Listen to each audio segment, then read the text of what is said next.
importantly, it is the victims who have to relive this horrible moment of their life all over again.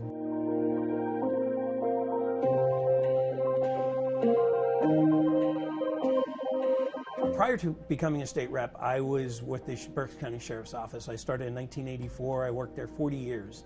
The last 17 years, I was the elected sheriff. I won 5 countywide elections, and then I retired and took on this job as a state representative. Second-degree murder, I mean, that varies on the circumstances. It could be a person driving a getaway car, all kinds of other circumstances. You know, it depends on the crime itself, but the one thing that is apparent is there was a life taken, and the person that's charged with second-degree murder is responsible for either taking that life directly or indirectly, and they committed a crime and they need to pay for that crime.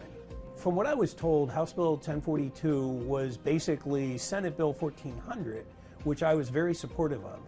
When I got to the briefing of the bill after the amendments, I actually sent District Attorney Adams a text saying, I cannot support this. And his response to me was, please don't. He was elected as a Democrat and I was elected as a Republican. We worked well together, and we currently do. This bill hits home to me very much so, not only on the law enforcement side, but also in my time as sheriff and with the sheriff's office. I spent a lot of time in the courtrooms and dealing with victims' families who, there's 2 occasions in the courtrooms that impact the victims the most. And that is when the trial is over and the verdict comes out, everyone is, what's the verdict going to be? And when they read that guilty verdict, it is a relief for the family. But the second one is sentencing. And when the judge actually gives that sentence out, and a lot of times, most times it was life in prison, it basically gives closure to those victims and that family.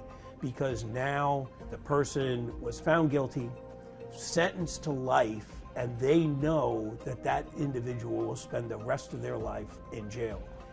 Now, with this ruling by the courts, and us not enacting the legislation that the courts wanted us to, we're dealing with families who are going to have to come back into that courtroom and have a resentence. Again, opening up all those old wounds, dealing with that person that took their loved one's life, seeing them again, and not knowing exactly what the judge is going to do on the sentencing.